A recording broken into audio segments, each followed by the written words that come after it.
Bueno, buenas tardes aquí en Europa, buenos días en Latinoamérica y bienvenidos a un nuevo espacio de diálogo en esta serie de conversaciones en torno al panorama actual de la interacción entre arte, discapacidad e inclusión en el mundo. Y el día de hoy con una invitada muy especial desde Colombia, Gloria Isabel Bermúdez, es la directora de investigación de la Escuela Colombiana de Rehabilitación, una universidad que ha venido haciendo un trabajo muy relevante en el campo de la discapacidad y la inclusión desde hace varias décadas. Y también ha venido desarrollando un trabajo doctoral que aborda este mismo campo de trabajo en torno a las artes y la discapacidad. Gloria Isabel tiene una larga experiencia como investigadora en torno a temas de inclusión, discapacidad, salud mental, las artes y un bagaje bastante interesante. Nos alegra hoy que nos acompañes, Gloria Isabel, abordando un tema relacionado con la situación actual de la investigación en torno a arte y discapacidad, lo que se está haciendo desde el campo académico, desde el campo universitario. Bienvenida, Gloria Isabel, a este espacio. Buenos días, Juan Manuel, buenos días a todos. Muchas gracias a ti y a Víctor por la invitación a este espacio tan interesante que ustedes están construyendo. Yo voy a hablar un poco de mi recorrido profesional, que es lo que me ha llevado a la escuela y a trabajar en lo que trabajo en la escuela. Yo de formación soy fonoaudióloga, pero además tengo una maestría en discapacidad e inclusión social, que es lo que me ha llevado a esa pregunta por la investigación en la discapacidad. Llevo 13 años de labores en la Escuela Colombiana de Rehabilitación, que para quienes no la conocen es una institución de educación superior colombiana especializada en formar profesionales para el campo de la salud, específicamente lo que conocemos comúnmente como terapias. Allí formamos profesionales en fisioterapia, fonoaudiología y terapia ocupacional desde hace más de 70 años. Yo llevo 13 años ya en la escuela, aunque empecé inicialmente siendo profesora, llevo ya 9 años siendo la directora de investigaciones, pero sobre todo siempre investigadora. Digamos que ese es mi rol principal en la universidad. Ok, muy bien, Gloria Isabel. Cuéntanos lo que se ha llegado a hacer en la escuela desde este campo, ¿no? De la interacción entre las artes como herramienta, como recurso, como lenguaje, en torno a los objetivos de inclusión de personas con discapacidad. Cuéntanos a lo que se ha llegado en este campo de la investigación. Bueno, Juan Manuel, como todos sabemos, la relación arte y terapias es una relación larguísima, de largo aliento, que siempre ha tenido como un objetivo supeditado a los objetivos de la intervención terapéutica. Pero ya esa variable de la inclusión, de entenderla un poco más allá como una herramienta para favorecer la inclusión y el desarrollo de las personas en general y de las personas con discapacidad, es más reciente. En la escuela particularmente, esta pregunta se inició en el año 2012, cuando producto de un convenio que hubo con la Academia de Artes Guerrero y particularmente con la Fundación Artes Sin Fronteras, que es una fundación que favorece la formación artística, no terapéutica, sino artística de personas con discapacidad, pues empezó a pensar por esta pregunta o esta relación arte-discapacidad con una mirada de inclusión. De producto de eso, en el año 2012 se llevó a cabo con participación de la Escuela Colombiana de Rehabilitación y la Academia y la Fundación, el primer concurso nacional de arte, Arte Más, para personas con discapacidad. En esa ocasión se convocaron artistas de todo el país, participaron artistas de Medellín, Ibagué, Bogotá, Bucaramanga, Manizales, Popayán, Cúcuta, Armenia, Cali, Pereira, Pasto, entre otras ciudades. En total tuvimos la participación de 124 artistas.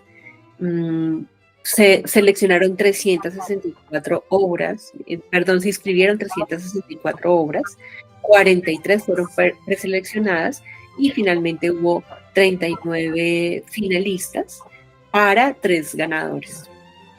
Eso abrió una plataforma, y es como la universidad lo consideró, una plataforma para seguir trabajando en ese tema, en la relación arte y discapacidad, y por eso esta plataforma implicó acciones desde la institución, no solamente para el concurso, que digamos que si lo entendemos en la lógica de la educación superior, corresponde a actividades de proyección social, sino que también dio paso a una línea de trabajo en formación y una línea de trabajo en investigación. En investigación, pues lo primero que se hizo fue hacer una sistematización de esa experiencia de haber hecho parte del concurso en sus 2 primeras versiones, que implicó un poco caracterizar quiénes eran esos artistas que participaron, cómo fue la convocatoria, cuáles fueron los aprendizajes, los logros, pero también los retos de este concurso. Y pues de allí se empezó a trabajar una línea que tuvo repercusiones en nuestro semillero de investigación. Nosotros tenemos un semillero de terapia ocupacional que se llama Ocuparte, precisamente porque juega con esa relación entre el arte y la ocupación, siendo la ocupación como ese objeto de estudio de la terapia ocupacional, y por eso son los profesionales de terapia ocupacional los que más tradición han tenido como en manejar esta relación. Allí entonces, y gracias a una beca que obtuvimos del Ministerio de Cultura para la investigación en el año 2014, tuvimos la oportunidad, una de nuestras investigadoras, terapeuta ocupacional precisamente, la profesora Diana Vargas, tuvo la oportunidad de seguir en cooperación con la Fundación de Artes Guerrera. Víctor conoce a Diana, ¿cierto? Llevar a cabo una segunda investigación que tenía como propósito profundizar un poco más en la experiencia de esos artistas, de qué significó estas trayectorias como artistas y cómo se consolidaron o cómo llegaron a ser artistas, más que artistas con discapacidad, artistas, y por qué el arte fue ese proceso para llegar allí. Producto de eso tuvimos una publicación científica de carácter internacional que pues está disponible para su consulta posteriormente. Ahorita se me escapa el nombre exacto, pero puedo, por supuesto, compartirla después con ustedes para que la conozcan y la divulguen también en el canal. Hemos seguido entonces esa trayectoria, haciéndonos una pregunta permanente por esa relación y un poco esa experiencia, más mi llegada al doctorado. Mi doctorado es en estudios sociales, donde se piensa que los problemas sociales no son solamente problemas que le pertenecen a los profesionales del campo de las ciencias humanas y sociales, como tradicionalmente se ha creído, sino que los problemas sociales son de todos y por eso todos podemos estudiarlos, pero precisamente con esa mirada social, ¿no? Entonces, en esa pregunta permanente que yo he venido haciendo sobre la discapacidad y esa trayectoria que veníamos en la institución, es que aparece mi pregunta ya en lo personal de qué hay detrás de la experiencia subjetiva de convertirse en un artista con discapacidad. Es un poco sobre la trayectoria de la universidad. Hemos, pues, por supuesto, la parte de investigación sigue. La parte de formación, incluso tú mismo, Juan Manuel, estuviste acompañándonos en una iniciativa de formación del nivel de especialización en arte terapia, ¿cierto? Nos interesaba este tema de arte y discapacidad, pero para la formación de profesionales, porque también conocemos y reconocemos el potencial que tiene el uso del arte para alcanzar objetivos terapéuticos y su riqueza. Y creo que eso, en este momento hay un boom impresionante, sobre todo de cara a pensarnos la salud mental como un problema contemporáneo en el mundo, ¿no?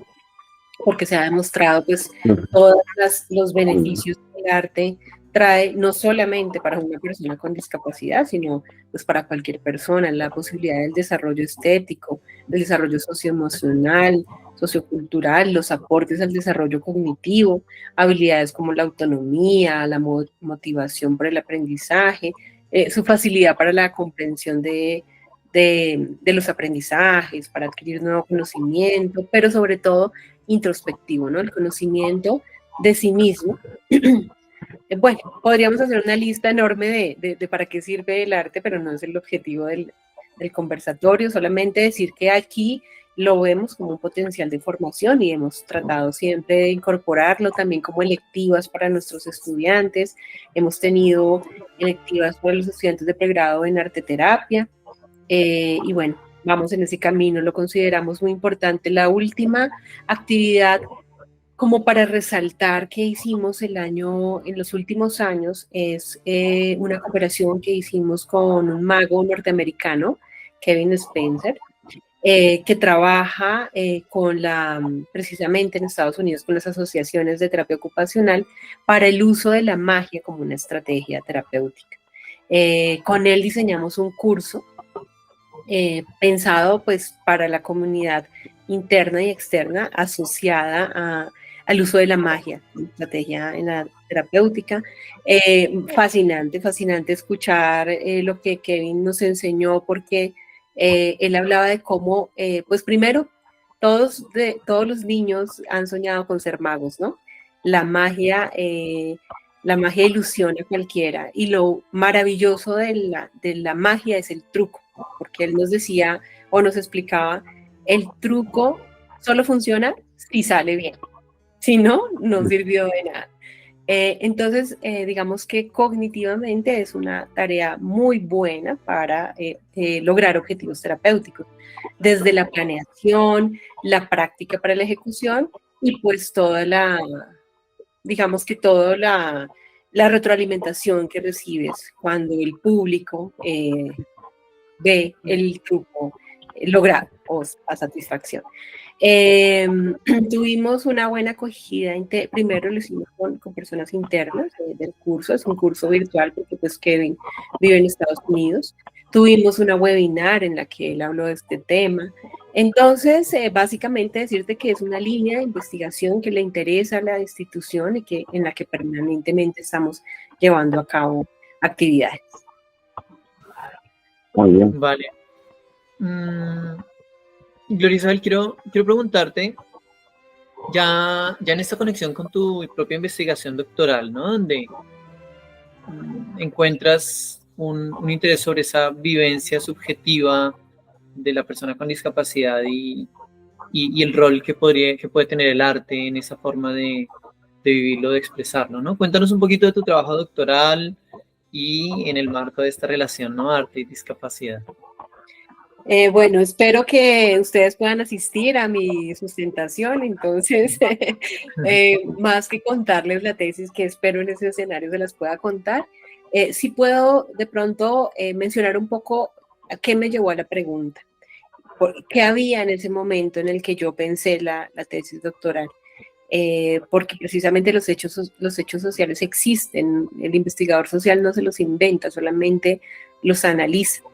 Y para mí siempre fue una pregunta el tema de la insuficiencia de la política, por más avanzada que la tengamos en estos momentos a nivel no solamente mundial, sino en Colombia, pues que tenemos una carta de leyes y normativas que defienden los derechos de las personas con discapacidad muy amplia. Como país nos hemos inscrito o hemos también validado la Convención de Derechos de Personas con Discapacidad, pero aún así veía siempre la transformación social que hace parte de cómo vemos y cómo entendemos qué es ser una persona con discapacidad, ¿no? De hecho, ¿por qué las personas deben llevar ese rótulo? ¿Qué hace que eso sea el rasgo principal de su ser y de su vivencia, ¿no? Entonces, en ese sentido, empecé, y que permite escapar de esa casi determinismo social que hay sobre el rótulo de persona con discapacidad. Y en las luces de las cosas diferentes que estaban pasando en materia de discapacidad, lo que veía eran manifestaciones de lo que se llama hoy en el mundo los artistas contracapacitistas, ¿sí? Porque ustedes saben que la relación del arte y la discapacidad es muy amplia y no toda persona con discapacidad que haga arte hace arte político, ¿sí? O hace un arte resistente que busque transformar.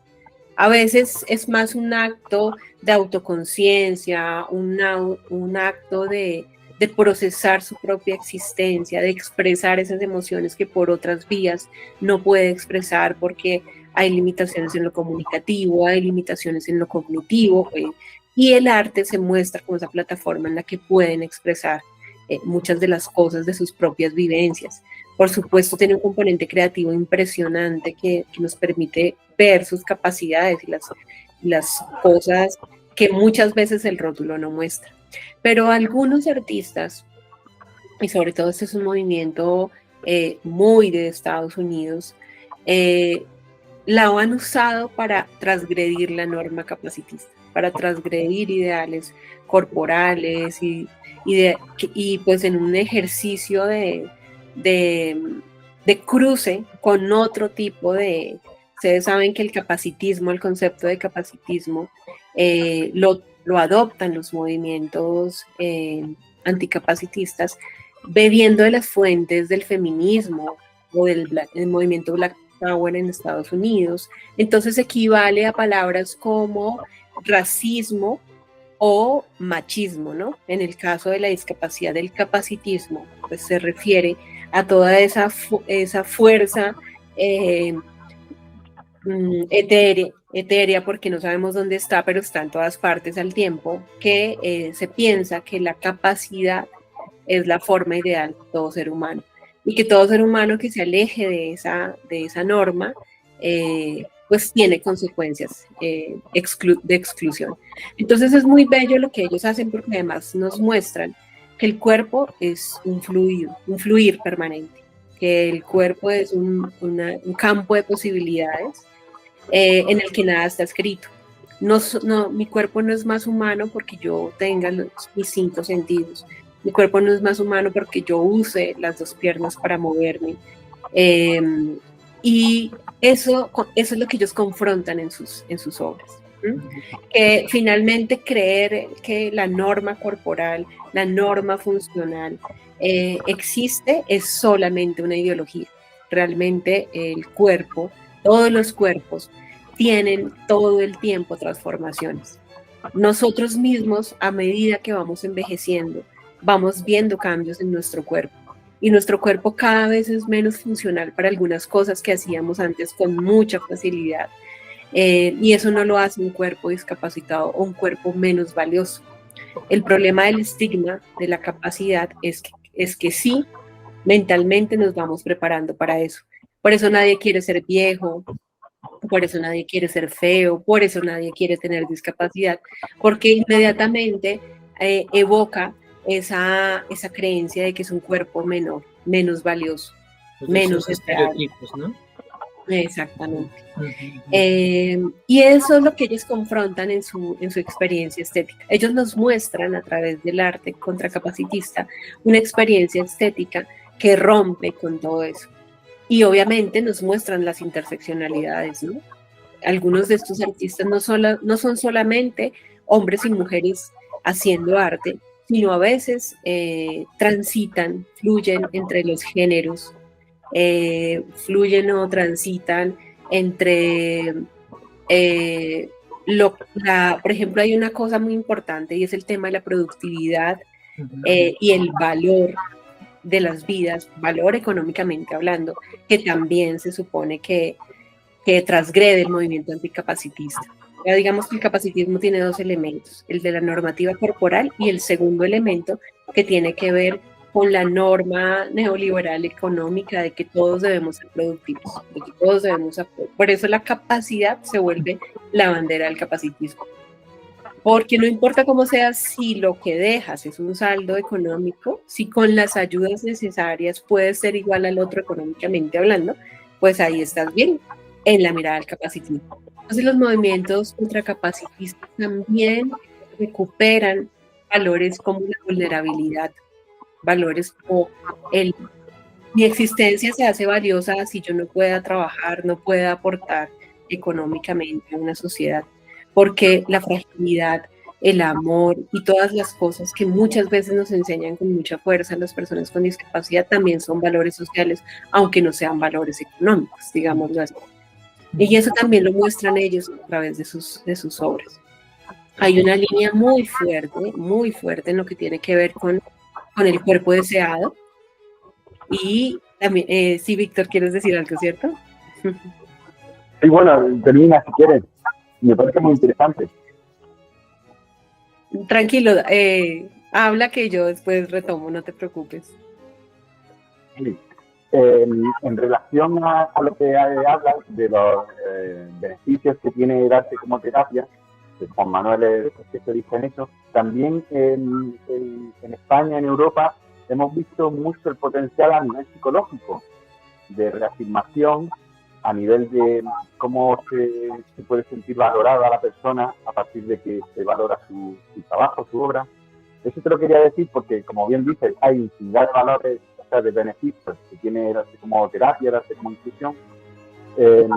Y en relación al capacitismo, eso es la primera vez que lo escucho y estoy muy al día de todas las vanguardias, filosofías, los movimientos culturales, artísticos, sociales y así. Y me parece súper interesante. Y también, si quieres, como creo que es positivo profundizar en este tema porque a nivel, ya te digo, de España, de Europa, no lo había escuchado antes y puede ser súper interesante lo que estás planteando. Era lo que te quería decir.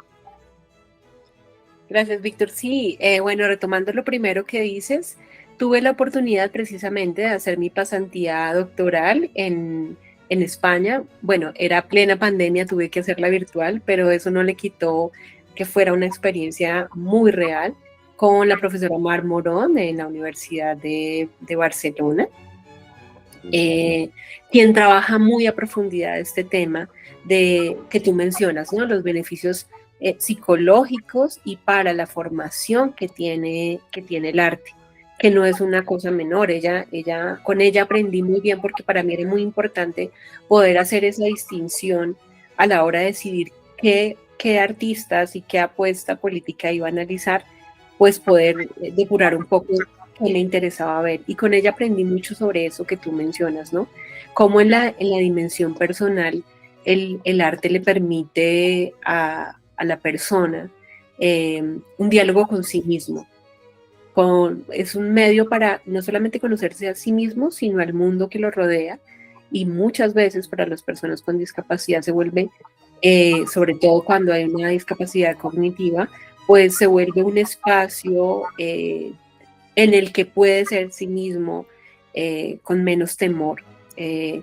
También les permite expresarse. Es como, todos sabemos, ustedes más que yo, porque ustedes son los artistas, que el arte también es lenguaje, ¿no? Solamente que usa otros medios que no son lo verbal, pero también es una forma de expresión. Por supuesto, en la medida en que empiezan a conocerse a sí mismos y a poder expresar lo que son, y esa función en doble vía de interacción, porque el arte no existe si no tiene una audiencia que la observa, que la valida. En esa validación que se recibe desde afuera es que empieza esa chispa emancipadora que tiene el arte como potencial en los artistas con discapacidad. Hay una artista, ella ya no vive, pero yo la retomo en los análisis que hago en mi tesis, se llama Lisa Bufano. Era una artista norteamericana, ella era bailarina. Por efecto de una infección que tuvo, le amputaron las 2 piernas y parte de las manos. Y pues después de todo el proceso de duelo y de recuperación, decidió volver a danzar, pero tenía que hacerlo con prótesis. Y en ese ejercicio de hacerlo con prótesis, a ella lo que más le llamó la atención era la extrañeza, el horror que el espectador tenía cuando la veía danzando. O sea, para el espectador ya no era importante su danza, para el espectador lo importante era esa prótesis, esa falta de piernas que no tenía. Y entonces ella lo que dijo fue, ok, eso es lo que a ti te interesa, pues eso es lo que te voy a mostrar. Y empezó a hacer performance a partir de jugar con las prótesis. Y en sus obras, que las encuentran en internet, están disponibles, ella empezó a reemplazar sus prótesis, por ejemplo, por las patas de una mesa isabelina, por las patas de un caballo, por las aletas de un pez, por las patas de una marioneta. Ella tiene una obra maravillosa sobre eso, porque ahí en ese momento su arte ya se volvió emancipatorio, ya empezó a mostrarles, y eso es un poco el análisis que yo hago en el trabajo, de qué es lo que ella confronta del ideal corporal a través de su obra. Y es un cuerpo con miles de posibilidades. ¿Cuántos cuerpos pueden tener en lugar de piernas, patas de caballo? Hay algo muy hermoso que ella hace en uno de sus performances, y lo hace bajo el agua y tiene las aletas pues que se pone cualquier buzo cuando va a bucear, ¿no? Y en ese momento, cuando tú ves esa fotografía, tú no piensas en una persona con discapacidad, piensas en una persona que ha adaptado algo para funcionar en ese medio que es el acuático. Los cuerpos humanos en un medio acuático no funcionan, necesitamos adaptaciones. Entonces, ¿por qué afuera del agua esas adaptaciones, esa prótesis genera terror, miedo, angustia o no querer verlo? Ahí funciona esa ideología capacitista. Un poquito como para contarles de qué se trata eso. Pero les pido que luego lean mi tesis. No, es muy interesante, sobre todo hoy que está todo este diálogo, ¿no? En torno a lo que es el desarrollo humano, la calidad de vida, como lo que se quiere lograr en pos de las personas con discapacidad, y a veces esa mirada capacitista, bueno, y en este caso en pos del desarrollo humano para el ser humano en general, ¿no? Como tú dices, ¿no? Que lo capacitista reduce, ¿no? Reduce ese... A todos. Miren que a propósito de la pregunta del comentario que hacía Víctor sobre capacitismo, sí es cierto, Víctor, en capacitismo hace muy poco se está empezando a escribir en español. De hecho, el principal exponente de este tema, académicamente hablando, porque este es un movimiento artístico de movimientos sociales de la discapacidad, que no necesariamente ven la necesidad de escribir, ¿no? Pero las aproximaciones académicas se han venido dando a través de Robert McRuer, que es un investigador norteamericano. Hace muy recientemente él hizo la traducción de su libro, y en español, precisamente en España, tenemos a Andrea García Santesmeses. Ella hace una publicación el año pasado fue este año, creo que fue este año, sí, ella de hecho, estuvo en la Escuela Colombiana de Rehabilitación lanzando su libro, fue prelanzamiento antes de que lo lanzaran en España. Se llama El Cuerpo Deseado, y ella trabaja, su apuesta es ese diálogo entre el feminismo y el anticapacitismo, porque ella dice que hay un vínculo muy fuerte, y trabaja muy a profundidad. Ella no trabaja el tema artístico, que es lo que yo trabajo, pero sí muy a profundidad lo que tiene que ver con el deseo sexual y la posibilidad de ser deseado de un cuerpo con discapacidad, que también es una discusión muy interesante con la mirada capacitista. En ese diálogo ella nos muestra, en esta misma línea de entender qué es el capacitismo, pues que realmente nos afecta a todos, así como el machismo nos afecta a todos. No son solamente, el machismo no es solamente de los hombres, sino es una carga que obliga a ciertas masculinidades, y lo mismo pasa con el capacitismo. A todos nos inscribe en un ideal corporal que debemos seguir. Entonces sí, creo que apenas estamos empezando algunos a escribir en español sobre este tema, pero muy seguramente va a empezar a ser mucho más trabajado. Claro. Sí, o sea que me parece muy inteligente. ¿Sabes? Sobre todo me parece muy inteligente el concepto y cómo lo enfoca en este caso los autores que has dicho, Robert y Andrea, y investigaré yo también sobre este tema. Claro que sí, te puedo dar la bibliografía, Víctor, para que profundices. Vale. Bueno, Gloria Isabel, yo quería preguntarte, también desde tu investigación doctoral y desde el trabajo que haces en investigación, ¿cómo ves el panorama actual de la investigación en torno a este campo de confluencia de las artes y la discapacidad, ¿no? ¿Qué tanto se ha venido construyendo? ¿Cómo en qué estado estamos en ese sentido? Bueno, cuando me hacen esa pregunta me gusta responderla no con mis propias ideas, sino citando a un autor que se hizo esa misma pregunta y derivó de esa pregunta una investigación. Porque creo que los caminos son muchos, es decir, depende para qué el arte. Y creo que todos, o sea, no podríamos decir que uno de esos ya no sea importante o no lo necesitemos. Todos tienen un objetivo muy distinto. La pregunta es, ¿desde dónde estamos parados? ¿Qué es lo que buscamos en esa relación? Porque todos los objetivos pueden ser validados por quien los hace, ¿no? Quienes estamos en la orilla del contracapacitismo y pensamos que hay que construir otras formas de entender lo humano, lo corporal y los vínculos, no sé, los vínculos con el otro, los vínculos con el propio cuerpo, los vínculos con la naturaleza, con lo animal, etcétera, pues consideramos que solo hay una forma de entender el arte y la relación arte y discapacidad, que es la política. Pero hay muchas otras formas de entenderlo. Y eso también se investiga y eso también aporta a campos de actuación. Lo que yo les mencionaba al principio.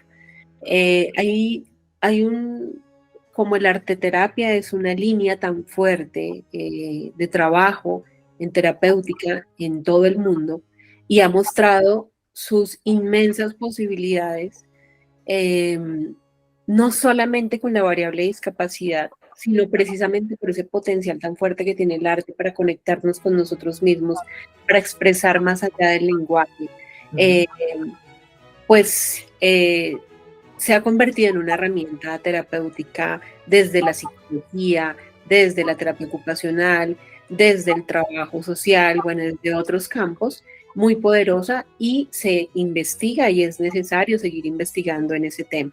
Es muy, muy importante porque también, lo digo en este caso como terapeuta, como fonoaudióloga, es importante que nosotros como profesionales podamos contar con esa herramienta, pero con una formación rigurosa, entendiendo cómo se usa, su potencialidad y demás, porque efectivamente funciona para muchas cosas.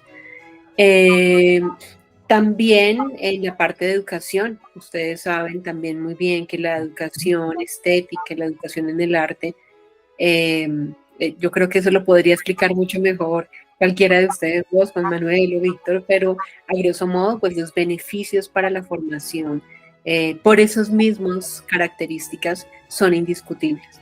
La profe Mar me tuvo la oportunidad de compartirme y yo tuve la oportunidad de participar con ella con proyectos que además tienen cooperación de Erasmus y demás internacional para trabajar con población vulnerable a partir de experiencias de formación estética que permiten la emergencia y el trabajo de duelos, de la subjetividad. Por ejemplo, ella nos contaba un poco con población migrante, trabajaban en las escuelas en España, y cómo les permitía un poco expresar esa interculturalidad que para niños muy pequeños era tal vez difícil de procesar, porque por efecto de llegar a un país diferente al país del que nacieron, se encuentran con una comida distinta, una forma de hablar distinta, una forma de vivir la cotidianidad distinta, que muchas veces es objeto de conflicto en la interacción con sus compañeros,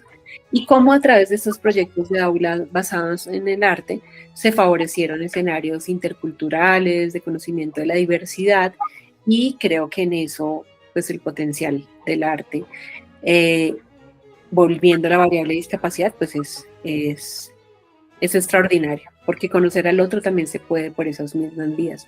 Lo más hermoso, y recuerdo mucho del concurso de Arte Más, lo grande que logró ese concurso fue que el espectador pudiese sentir una emoción al ver la obra de arte distinta a ese miedo o ese pesar que sienten muchas personas cuando ven a una persona con discapacidad. Pero cuando tú ves su obra, su creación artística, obras espectaculares, es fascinación, es admiración. Y cuando eso se puede lograr, estamos transformando la forma como entendemos a las personas con discapacidad. Entonces, eso me parece que debe seguir siendo un camino de investigación. Hay otra forma de investigar el arte y la discapacidad, y es un poco desde lo outsider, ¿no? Que ustedes conocen, o el arte extraño, mostrar la experiencia de la discapacidad a través del arte que ellos hacen, y mostrar la rareza. Eso también siempre está ahí, siempre está la pregunta, y a veces puede ser el primer escalón de un camino a buscar una aproximación más hacia la inclusión de las personas con discapacidad. Porque a veces viendo la vida del otro, y este autor precisamente decía que esta es una labor que hacen algunos artistas, ¿no? Cuando nosotros vemos las obras de Van Gogh, las obras de Frida Kahlo, pues entendemos unas vidas que fueron difíciles de vivir por unas condiciones, y eso también aporta de algún modo a sensibilizar y a entender, aunque sea otra mirada. Y la tercera, pues un poco que se conecta con la pregunta por quién es el artista, qué significa ser un artista en el campo de ustedes los artistas lo entienden mucho mejor, entrar en el gran arte, que mis obras se vendan, que se expongan en las grandes galerías, que mi nombre sea resonante. Uno de los artistas que también analizo en mi tesis precisamente hacía una resistencia a eso, porque él lo que hacía era pintar en el suelo, al frente de las grandes galerías a las que no se le permitía entrar, porque se supone que la obra de una persona con discapacidad no tiene la talla para entrar a esas grandes galerías, ¿no? ¿Qué significa el arte de la discapacidad en el marco del gran arte, digámoslo así? Eso también es otra posibilidad. Y la última, pues es de la que hemos venido hablando en este último tiempo, y es el arte político, el arte resistente, el arte emancipador. Nuevamente, para responder tu pregunta, Juan Manuel, ¿qué es lo que queremos? ¿Qué queremos de nosotros como investigadores, desde donde estemos parados? ¿Qué queremos exaltar en esa relación? Y ese es el camino que tomaremos en la investigación, creo yo, opino. Claro. Muy bien. Vale, a nivel, ya con esto también casi cerrando, así como pasa, por ejemplo, con la arteterapia, que es un campo de formación que se está apenas abriendo camino, ¿no? Hay países que lo tienen ya validado como una profesión de la salud, en otros países donde aún la posibilidad de que entre a tener formación universitaria es difícil, ¿sí? Es como que las mismas universidades van abriendo campo poco a poco, o más bien, estas disciplinas van abriendo campo poco a poco.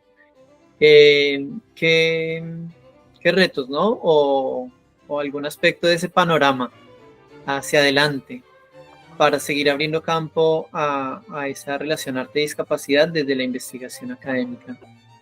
De esos desafíos que ves, ¿no? Bueno, yo creo que en este momento estamos en un mejor momento que hace 10 años. que fue el momento, Juan Manuel, en que tú nos acompañaste en esa primera iniciativa que tuvimos como institución de formar a esto. Porque estamos en un momento, creería yo, en el que las profesiones, los profesionales y sobre todo quienes trabajamos en salud, estamos entendiendo que un abordaje terapéutico involucra, o sea, tú no puedes disociar el cuerpo, la mente y el ser de una persona cuando tú empiezas una intervención. Al consultorio no entra solo el cuerpo, no entra solo la pierna a la que le vas a hacer la rehabilitación, o no entra solamente el oído, sino entra un ser completo. Entonces, cada vez estamos más abocados a entender un diálogo ni siquiera interdisciplinar, sino transdisciplinar, como una solución verdadera a las necesidades de las personas, las necesidades de bienestar y de rehabilitación, porque lo que busca la rehabilitación es el promover el bienestar de los individuos, ¿no? Una mejor calidad de vida. Entonces, entre más herramientas tengamos, seguramente nuestros objetivos se lograrán con mayor énfasis, es lo que yo opino, porque nuestras profesiones también evolucionan, también avanzan, y en un principio tal vez había un kit, un dossier de técnicas que funcionaron cuando iniciaron, pero que tenemos que estar abiertos todo el tiempo a tener nuevas herramientas. Pero obviamente hay que hacerlo con rigor, hay que hacerlo basado en la evidencia, hay que hacer cosas que se haya demostrado que funcionan.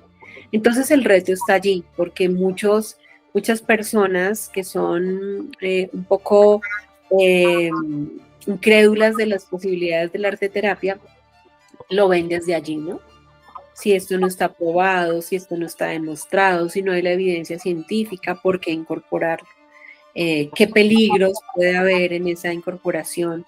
Así, digamos, como tan libremente, ¿no? Entonces, por eso, y sobre todo los planes curriculares, los planes de estudio se transforman mucho menos rápido de lo que se transforma en la realidad.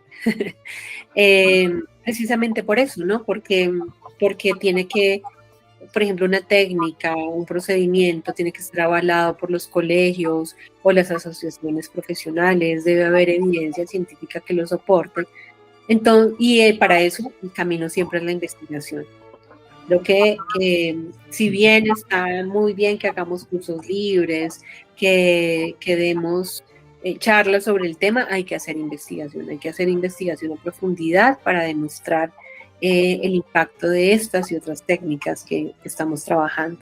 Lo mismo, en la universidad nos pasa lo mismo y no tiene mucho que ver con la conversación de hoy, pero es el mismo reto. Trabajamos la terapia asistida con animales como pregunta, ¿no? Porque es otra herramienta potencial, pero siempre debe ir acompañada de la investigación. Creo que ese es el principal reto, que podamos hacer investigación que demuestre la evidencia de este tipo de intervenciones para que poco a poco vayan permeando los currículos y permita pensarse la formación no solamente como un curso libre, como un curso complementario, un diplomado, sino, ¿por qué no?, una formación del nivel de pregrado o posgrado en ese tema. Validado, lo hablo para Colombia, ¿no? No sé cómo es el panorama internacional. Vale. Bueno, Gloria Isabel, muchas gracias. Muchas gracias por este marco que nos haces y esa invitación que nos dejas, ¿no?, a la importancia de investigar, que es lo que nos convoca a este tema del conversatorio de hoy, ¿no? Como un acercamiento a aproximaciones a la investigación en este tema.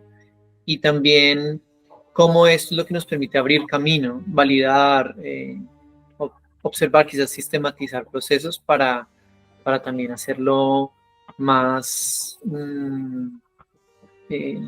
también direccionar mejor las acciones en este campo. Entonces, qué valioso lo que nos comentas. Víctor. Sí, respondiendo a Isabel en relación a cómo está la situación mundial o tener Colombia a nivel de regulación plantea una cosa muy interesante. El tema político existe, alguna vez lo hablamos Juan Manuel y yo, porque tiene que haber una regulación para la educación de personas con discapacidad, la educación reglada, la educación formal. Eso en España estamos igual de verdes que en Colombia, estamos igual de empezando, y en Europa también. O sea que te hablo de cómo está a nivel europeo, incluso la Commonwealth, y está todo muy en pañales, muy empezando. Entonces, eso en relación a lo que planteas, y también lo que se ha empezado a ver también actualmente es que además de existir una relación entre arte y discapacidad como inclusión, como terapia, también se está viendo como mercado, como generación de riqueza económica. Se están empezando a abrir mercados de arte para personas outsiders o personas con diferentes tipos de discapacidad.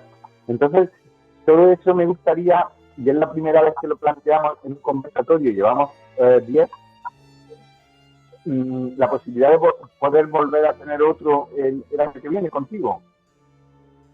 Claro que sí. Para profundizar más en este tema.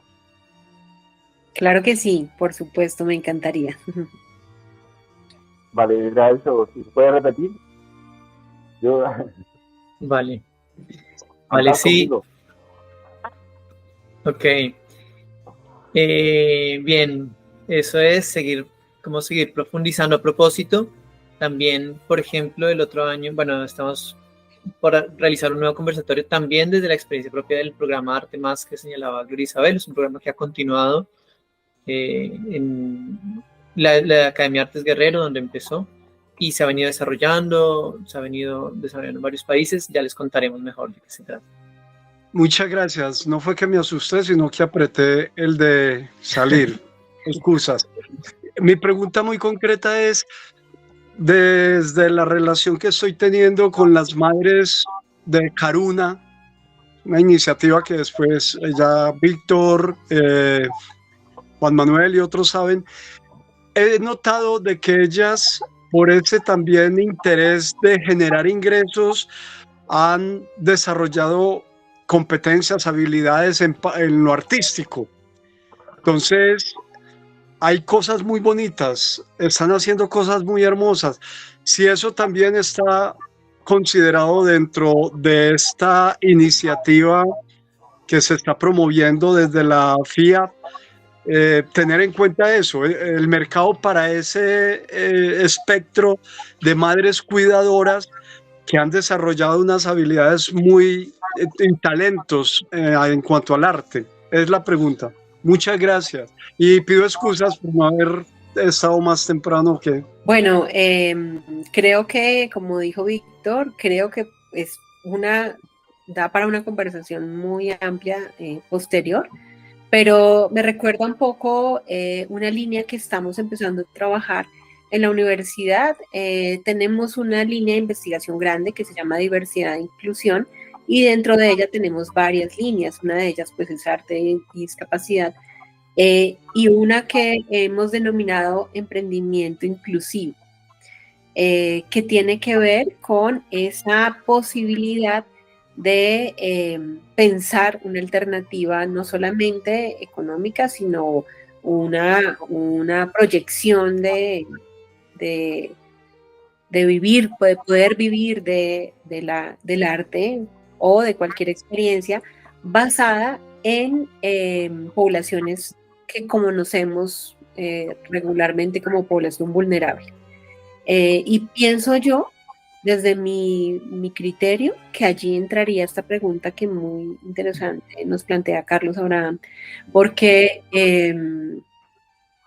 hay un tema complejo, ustedes lo saben, tú lo sabes, Juan Manuel, de esa diada cuidador, persona con discapacidad, entendiendo que el cuidador no formal generalmente es esa madre de la persona con discapacidad que por efecto de cuidar de su hijo a lo largo de la vida ha postergado o transformado un proyecto de vida que se ha visto supeditado al cuidado del hijo y que muchas veces termina generando una vulnerabilidad económica también, ¿no?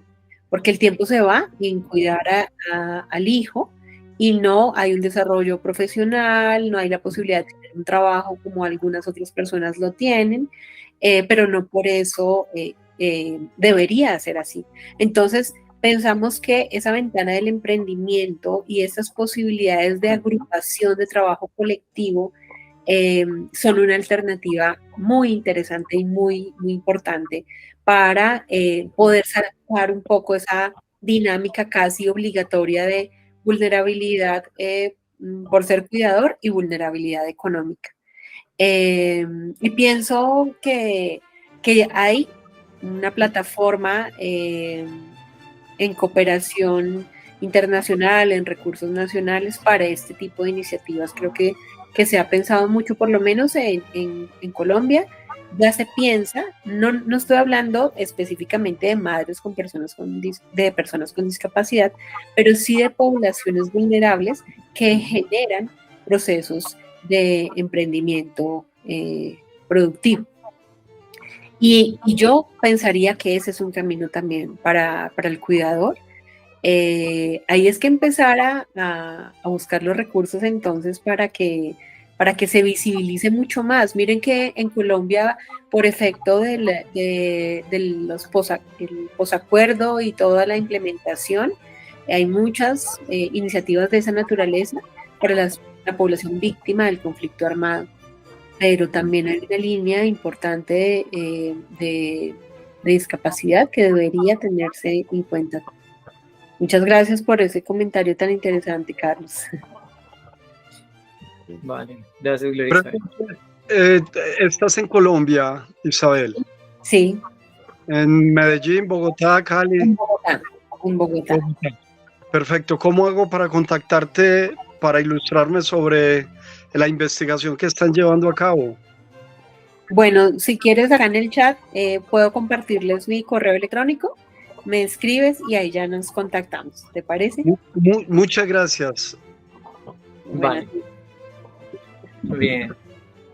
Bueno, muy interesante todo esto que nos dejas pensando, preguntándonos, como aprendizajes, ¿no? Aquí Luz Marina nos dice, Gloria Isabel, muchas gracias por esta investigación que permite visibilizar de manera muy importante a estas personas con tantas capacidades. Gracias, Juan Manuel y Víctor, por la invitación. Y también dice que le gustaría asistir con su hijo Sebastián a la sustentación de tu tesis. Te digo que se lo prometo desde ya. Yo los llevo. Vale. Muchas gracias, solo los he escuchado. Hola.